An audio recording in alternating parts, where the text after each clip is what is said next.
This is the Holiday Lights Tour training. Just as a reminder, we run this seasonal only. We're going to be running at 5 p.m. and 7:30. It's $65 per person. We will have Christmas hat, candy canes. We're going to have a 90 to 2 hour tour, and it will be 2 stops along the way or more if time permits. Points of attractions during this time, one of them will be Union Square. The Macy's tree has been around for 29 years now. It's become a San Francisco tradition. It has over 43,000 energy efficient LED lights and 700 shining ornaments. There's also the Fisherman's Wharf tree, which is the Disney magic tree. They have on at the top of the hour at 5, 6, 7, 8, 9, and 10 a holiday display that happens only at the top of the hours for about 10 minutes. And then there's the Tom and Jerry's house, which is being built right now. Usually they have it into the first week of December, so it should be up by next week or in about 9 days or so. We're still going to take them to the city skylines of San Francisco. As we go down, the Bank of America building has put on a tree. Is the 12th anniversary of doing it. They also have a charity event. So if you go and you pass by and you see a big tent, is because they're getting ready to do that charity event that would happen to benefit all the All Stars, helping kids, a childhood poverty disruptor for non-for-profit. It's a non-for-profit that helps kids. City Hall has the lights during the Christmas time. It also is including now a ice skating rink that will be opening in the next few days. And one of our stops will be at the Bay Bridge Light, which will be located behind the ferry building as we go. San Francisco Illuminate, it happens throughout the year. There are 37 installations in 16 different neighborhoods by 34 different artists. You will see this when we do the night tours. One of those installations will be the flying of the birds, if you will, which are the books located at the end of Chinatown and the beginning of North Beach, Broadway, and Columbus. So that's just one of the 37.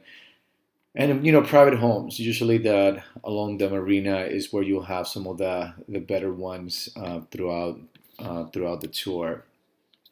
The vibe and talking points should be about kind of Christmas information, along with that current San Francisco information and some of our regular conversations as well. One of the things that it is widely known as the birth of Christ. We as a tour company, we're not here to contest that or to encourage one or the other one, but just to continue to celebrate what's been a tradition for millions of people throughout the world in celebrating this day.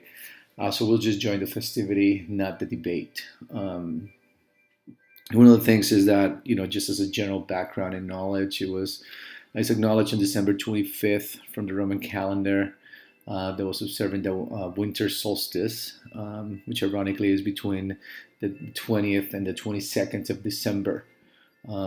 The religion adopted this as a cultural mean for family enjoyment. The story behind it's really interesting because it brings pagan rituals and also that Catholic Church trying to remove pagan rituals and bring it together as a more meaningful ritual.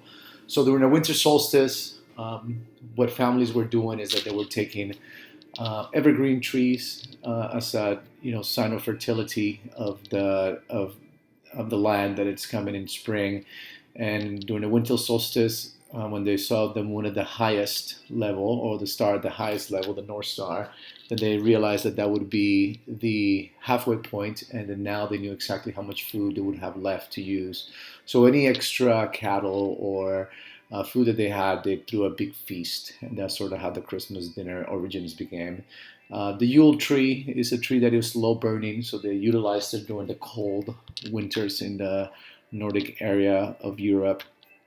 And the Norsemen will utilize it to stay warm. And then, of course, once that burned down, so did the party, and everybody went back to work.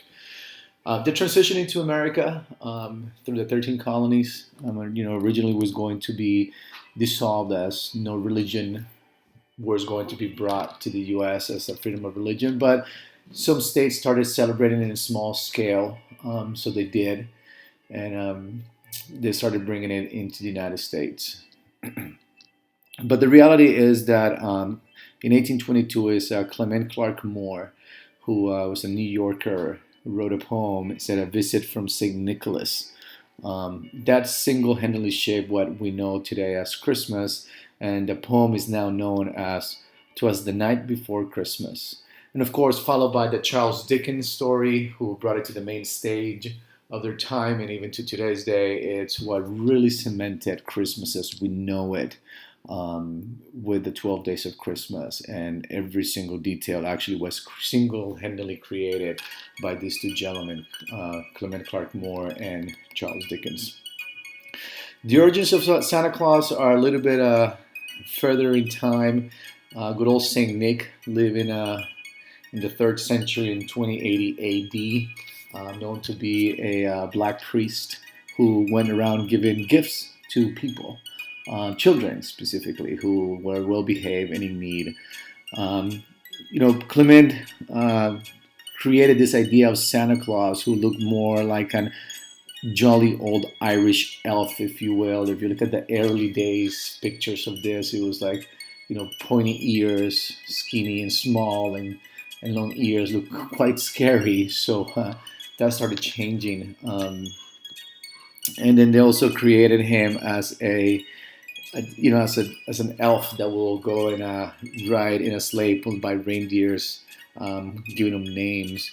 But it wasn't until another New Yorker that in 1862, Thomas Nast, who was hired by a magazine to try to promote sales in the winter time, created more of a taller, fuller, jolly old Saint Nick, who we know today as Santa Claus, who lives in the North Pole, creating the Santa that we know today.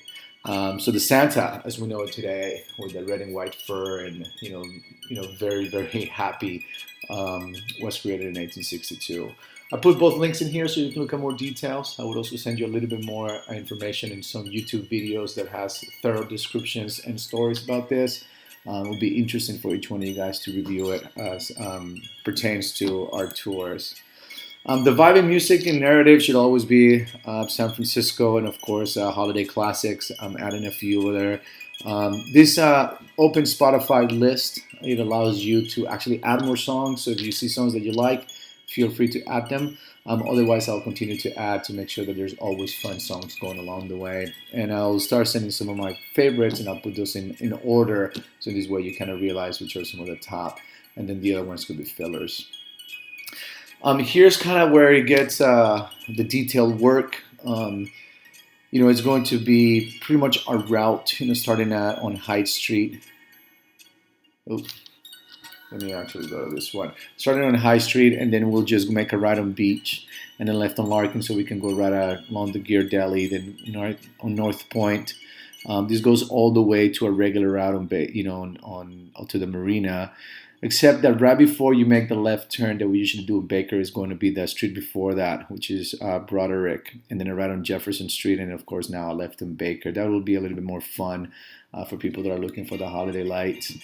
Once we get to the end of the Palace of Fine Arts, we'll continue going to Francisco Street, where we normally do a right, but this time we'll do a left turn and go 2 blocks down and make a right on Divisadero, a left on Chestnut, all the way up to the Fillmore, where you make a right turn, and then a left on Union Street. It'll take you all the way up to Polk Street, where you make a right, and from here you go all the way down to Union Square.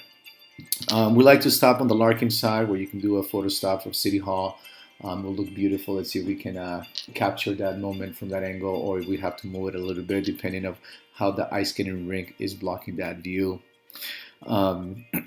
Then from there we want to make a right on Grove, left on Van Ness, and then right on Hayes, and then go all the way up on Hayes Valley.